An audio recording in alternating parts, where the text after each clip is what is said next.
Hola, buenas tardes a todos.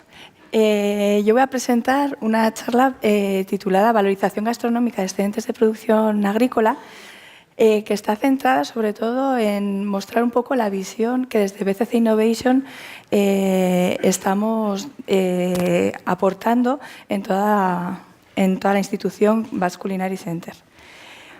BCC Innovation es un centro tecnológico que está recientemente acreditado por la Red Vasca de Ciencia y Tecnología y se enfoca en gastronomía. Conoceréis todos centros tecnológicos, pues como ha venido ASTI en tecnología de alimentos u otros. El Focus Gastronomía es el diferenciador de nuestro centro. Dentro de todo BCC Innovation tenemos diferentes áreas de trabajo. Yo pertenezco al área de innovación y tenemos diferentes líneas de trabajo. Nos centramos sobre todo en diseño y desarrollo de nuevo producto o de nuevo concepto culinario. La sustitución parcial de azúcares, sal, sodio en alimentos, grasas, para ir muy de la mano de la industria alimentaria, siempre con el enfoque de conferir valor gastronómico. Es decir, si yo hago una sustitución parcial de azúcares o sales, que el consumidor no detecte la diferencia. O esa diferencia, si la detecta, por lo menos que sea a mejor, siempre a conferir valor gastronómico. Vamos también a la detección de nuevos ingredientes, a la formulación y texturización de salsas y emulsiones, y las dos líneas que voy a comentar hoy es la de valorización tanto de coproductos como de excedentes de producción agrícola. Estas dos líneas de trabajo están enmarcadas en uno de los pilares fundamentales de BCC Innovation. Cuando se definió las actividades del centro, se identificaron dos grandes grupos de trabajo: salud y sostenibilidad. En este caso nos vamos a centrar en la sostenibilidad de los sistemas, de toda la cadena de valor y de los principios básicos de la economía circular. Por eso en el gráfico que os propongo vemos que hay tres formas de actuar sobre este tema, que sería minimizar la generación de coproductos, valorizar y proponer nuevos usos a esos coproductos y implementar los resultados de la investigación como transferencia de resultados en el sector. Nuestro sector está muy dirigido a restauración, por nuestro propio ADN, al canal Horeca y en algunos casos a industria alimentaria. Nuestro soporte siempre es a nivel laboratorio, donde podemos desarrollar conceptos que luego es realmente complicado escalarlos. Ahí hay soportes de otros centros tecnológicos y nosotros podemos dar igual la referencia a nivel sensorial de los cambios que se pueden producir, pero ese ya no sería igual tanto el área de trabajo. En ese sentido, dentro del área de innovación, por priorizar un poco los temas, siempre tenemos en cuenta el valor gastronómico del producto, de acuerdo con las nuevas tendencias, incluso con las sensibilidades de todos los consumidores. Ahora mismo el consumidor está muy informado, tiene ganas de saber, de conocer, entonces hay que tener en cuenta que el consumidor ya no se limita a elegir una tendencia, por ejemplo, el veganismo o el evitar el consumo de ciertos productos de origen animal. También quiere saber si se está trabajando en la sustitución de plásticos, si hay una trazabilidad clara del producto que yo tengo, el origen ligado al concepto de local en el restaurante. Todas esas tendencias y sensibilidades tienen que estar unidas para formar un prototipo que luego satisfaga las necesidades del mercado. En el caso de la valorización de coproductos y excedentes de producción agrícola, quería hacer un pequeño focus en el contexto. ¿Vale? Por una parte tendríamos el excedente de producción, que sería fruta y verdura dañada, sana, por supuesto, que muchas veces está sobremadurada, que por desajustes del mercado, por la estacionalidad de los productos o incluso por desajustes en el sector de la distribución, no se ha vendido y tiene que volver a las centrales hortifrutícolas, o la industria alimentaria no le da entrada por una deficiencia en calidad, en calibre o en lo que sea. Por otra parte, tenemos la fruta y verdura que viene de la industria de la transformación. Me estoy refiriendo a los desperdicios en cuanto a pieles, brácteas, rabos, semillas, huesos y demás. Supone entre un 30 y un 35% de la cantidad total de entrada de fruta y verdura en las industrias de transformación. Entonces, si sumamos los dos enfoques, estamos hablando de millones de toneladas anuales en Europa de cara a revalorizar, a dar un nuevo uso o a por lo menos buscar una solución. Actualmente las soluciones menos agresivas son dirigir esos productos a alimentación animal y otros, aquellos subproductos que tengan un componente principal que se puede utilizar en otra industria, como la de la cosmética o las líneas de formación de compuestos funcionales introducidos en sistemas alimentarios, tienen una clara salida. Nosotros ahora nos vamos a centrar en el desperdicio de los alimentos, aquellos desperdicios que tienen una implicación tanto social como ambiental como económica. En ese sentido, lo enfocamos como un uso ineficiente de insumos, de agua y de energía, de forma que, como la mejor forma de dirigir las acciones es seguir las directivas de la Unión Europea. Hay que reducir desperdicios, en función de la fuente se ven unas cifras, pero vamos a 2020 a reducir un 50% de los residuos calculados a 2015. Entonces, nosotros, ¿cómo lo podemos enfocar? En el desarrollo de nuevos productos, pero también de nuevos formatos. Ese es un poco el contexto de trabajo. Cuando hablamos de materia prima, yo me refiero siempre a los excedentes de producción agrícola. Y me refiero sobre todo a fruta y verdura sana que puede estar dañada. A esa materia prima, resultado de un excedente de producción agrícola, le tenemos que añadir siempre un ingrediente, un complemento, un aditivo, porque estamos yendo a transformación. Hay una clara demanda por parte de los consumidores por evitar números S o aditivos que realmente están relacionados con ser perjudiciales para el medio ambiente o para la salud. Y también hay una clara tendencia de sustituir productos de origen animal. Entonces, nosotros, teniendo en cuenta la materia prima que tenemos como excedente de producción, los ingredientes un poco vetados por el consumidor, nos planteamos qué procesos de transformación podemos aplicar para hacer esos prototipos. Yo lo he dividido en tres áreas porque son un poco las que seguimos a la hora de desarrollar proyectos aquí en BCC Innovation. En todo caso, empezamos con una transformación del material, sobre todo con una homogeneización. Una vez que tenemos identificadas las operaciones básicas que tenemos que aplicar a ese producto, lo vamos a homogeneizar. Ahí nos va a quedar pastas, ¿vale? Que serán más o menos líquidas en función de la naturaleza del material vegetal, y ahí podemos o modificarles la textura o deshidratarlas y transformarlas en harinas. Son como dos vías muy grandes, muy claras, en las que yo tengo homogeneizado un material vegetal de partida que lo puedo utilizar como ingrediente en un nuevo formato. La tercera vía es, en vez de homogeneizar directamente los productos, trocear, laminar o picar. Ahí nos iríamos a las líneas de elaboración de productos reestructurados. Con reestructurado yo creo que todos entenderéis como idea central, por ejemplo, la formación de nuggets en el sector cárnico, ¿vale? Ahí iríamos a un reestructurado. Entonces tendríamos entre los tres bloques de trabajo una obtención de harinas de frutas y hortalizas que se puede dirigir al sector de snacks, aperitivos, horneados y deshidratados. Esos procesos siempre llevan tras la homogeneización una deshidratación y una pulverización.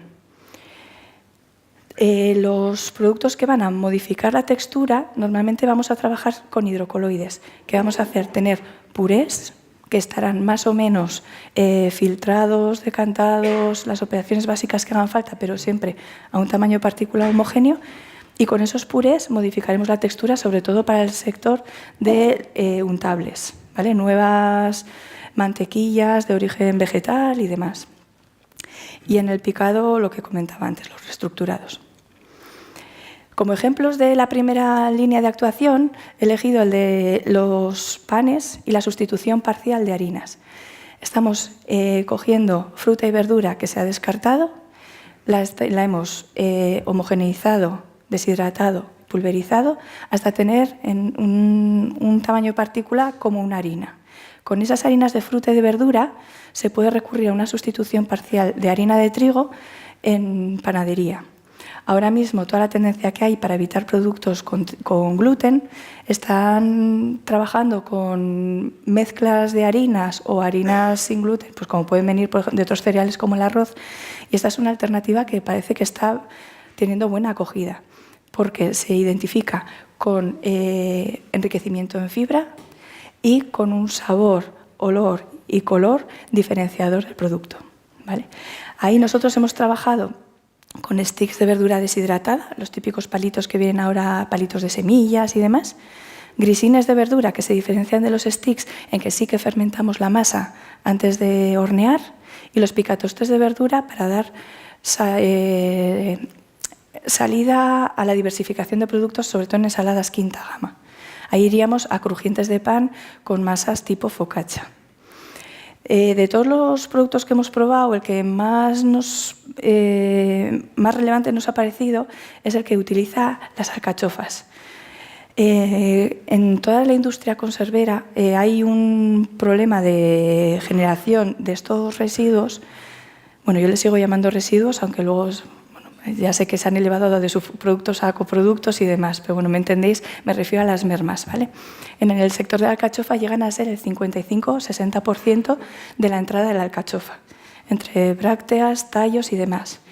Después de deshidratar la alcachofa, pulverizarla como harina, hicimos un trabajo de sustitución parcial y sí que vimos que la red de gluten de los panes se veía afectada, pero bueno, había una correlación bastante directa, menor contenido de trigo, pues la red de gluten afectada. Había un problema de hidratación de las masas, había que añadir más agua, incluso añadir algún estabilizante, porque la harina de alcachofa sí que necesitaba más agua inicial para su rehidratación. Hubo un cambio de color que sí que se veía positivamente por parte del consumidor, porque entendía que era un producto más saludable, que podía estar enriquecido en fibra y que procedía de una fuente, lo clasificaron como renovable, aunque bueno, en realidad sería basado en los principios de economía circular, bien definido, ¿vale? Ellos lo definieron como reciclable. Y luego la dureza y la firmeza. La vida útil de este pan no era muy larga porque se endurecía enseguida. Lo relacionamos directamente con la hidratación de las masas, ¿vale? Ahí habría que recurrir igual a uso de algún poliol de bajo peso molecular tipo glicerol para que esas masas fueran más flexibles, digamos, ¿vale? Para que fueran un poco, que tuvieran un efecto de plastificación, plastificantes. El ejemplo de la alcachofa sí que lo ponemos como un ejemplo claro de economía circular que puede aplicarse como un residuo de una industria, como puede abrir una línea de negocio en otra. Y luego había marcado otro que tiene bastante que ver con la valorización gastronómica, que es el desarrollo de una galleta de merengue de garbanzo obtenido montado del agua de la cocción de los garbanzos, el famoso aquafaba. Lo que hicimos fue, después de crear ese merengue, en vez de añadir solo harina de trigo para hacer las galletas, añadimos harina de frutas, era melocotón en este caso. Tuvimos galletas que tenían una textura muy buena, eran bastante porosas, eran muy ligeras y se tomaban como snacks, eran como lágrimas prácticamente. Entonces ahí quería destacar que la concentración de agua necesaria para hacer el aquafaba, más la acidez de las harinas de la fruta, sí que pudieron combinarse para llegar a tener la textura que necesitábamos. Esas galletas de merengue al final están dando salida a un excedente de producción agraria por un lado y está revalorizando un efluente de otra industria, ¿vale? Entonces es como un ejemplo bastante bonito que llegó a dar encima un producto con un valor gastronómico bastante alto. Luego, en la segunda línea, en el desarrollo de texturizados, sí que nos dimos cuenta que el tipo de hidrocoloide que se utilizaba para texturizar condicionaba el resultado del producto, el valor gastronómico. Todos los ensayos instrumentales daban resultados similares, pero en el análisis sensorial el valor gastronómico no tenía nada que ver, ¿vale? La valoración, la aceptación final del producto. Normalmente se recurre al uso de agar, carragenato, santanas, goma cognac, goma garrofín e incluso kuzu. El kuzu, la verdad es que es un producto muy caro y normalmente se evita. Nosotros hemos desarrollado productos basados en fibra de cítricos y en inulina en caliente porque sí que hemos visto que la palatabilidad y la textura que conferían estos dos compuestos comparado con las gomas, la santana o los carragenatos no tenía nada que ver. En el desarrollo de la línea de untables, la palatabilidad era lo que definía el producto. Os he puesto una breve explicación de lo que es la inulina, utilizamos en caliente, y la fibra de cítricos, que tenía también una parte de Santana en la ficha técnica, solo sobre todo por ver la dosificación, que en la inulina hay que utilizar de un 5 a un 20%, homogeneizar el producto y calentar, mientras que en la fibra de cítricos estamos usando dosificaciones de 0,2 al 1,5%. Se puede dispersar en frío y se va incorporando con la agitación. En los dos casos tenemos un manejo muy sencillo del texturizante. Y luego la inulina también se podía utilizar en frío, aunque ahí sí que la ficha técnica tenía más ingredientes. Con esos dos compuestos he puesto dos columnas, los que estaban basados en fibra de cítricos frente a los de la inulina. La fibra de cítricos, veis que desarrollamos dips de verdura, que tenía un 0,6% de fibra de cítrico, coulis, mayonesa y cremoso. ¿Vale? Veis que las texturas poco tienen que ver con el untable dulce, la mantequilla cremosa, compota de fruta y cuajada de fruta de inulina. Al final, el porcentaje principal del compuesto principal, que es fibra de cítricos o inulina, nos da la textura. Pero luego, en todos los casos, tuvimos que recurrir a uso de otros compuestos para darle el valor gastronómico. Por ejemplo, en el caso de la mayonesa vegetal, tuvimos que llegar a un 49% de aceite, ¿vale?, para poder hablar de la textura equivalente a una mayonesa. Entonces, la bomba ya de estos prototipos sería que encima, pues eso, fueran bajos en grasas y demás. Todo no se puede. Al final, el valor gastronómico tenemos que asumir que hay una parte que hay que darle sabor y hay que dar textura, y que aunque hayamos sustituido, por ejemplo, el huevo de la mayonesa con la fibra de cítricos, no hemos podido llegar a disminuir el aceite por debajo del 50%. En todas estas formulaciones, hay que ser sinceros, están súper buenas, pero todas están muchísimo más buenas cuando se añadía cualquier jarabe. Entonces, normalmente hay que recurrir a la adición de jarabes o edulcorantes en todas las elaboraciones, pero siempre teniendo en cuenta el punto de vista de salud, intentar reducir su cantidad, ¿vale?, por lo menos paulatinamente. El último ejemplo que iba a poner como línea de trabajo de proyectos es el desarrollo de reestructurados, que sí que conllevan una mayor complejidad tecnológica. Ahí tenemos fruta sobremadurada muchas veces, que al manipularla, al cortarla, se deshace, no admite bien la presión, se hacen bastantes exudados y encima se oxida, ¿vale?, por exposición a los azúcares.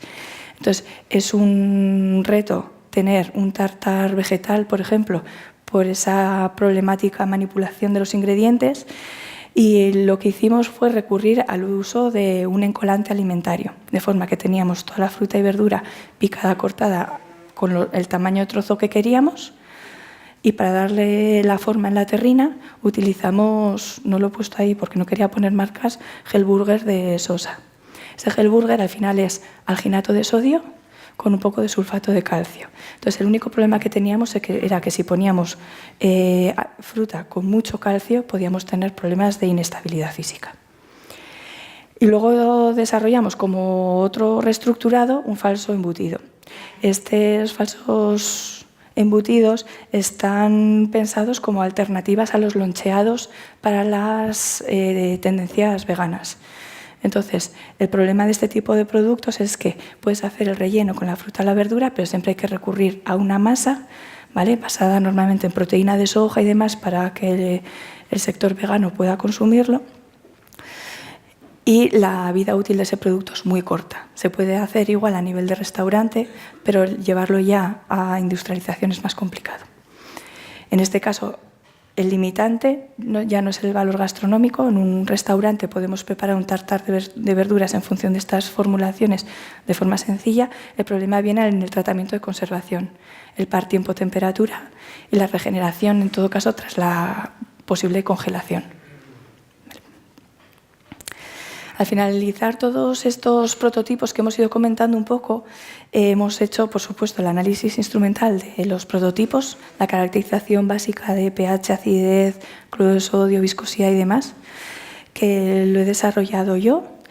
Los chefs han desarrollado todas las formulaciones teniendo en cuenta el valor gastronómico de los productos. Esos prototipos los hizo Carles Tarraso, un exalumno de esta casa, dirigido por Jon Basterrechea. Y el análisis sensorial, desde la ideación de prototipos de qué hago con esta harina hasta la validación final del prototipo para salida a mercado, a restaurante o a Loreca. Ese trabajo lo hicieron las responsables del área sensorial, María Mora, y le ayudó Elena Romeo. Con esta introducción a lo que hacemos un poco en BCC Innovation, quería daros las gracias por invitarme a participar en la jornada y si tenéis alguna pregunta, a vuestra disposición.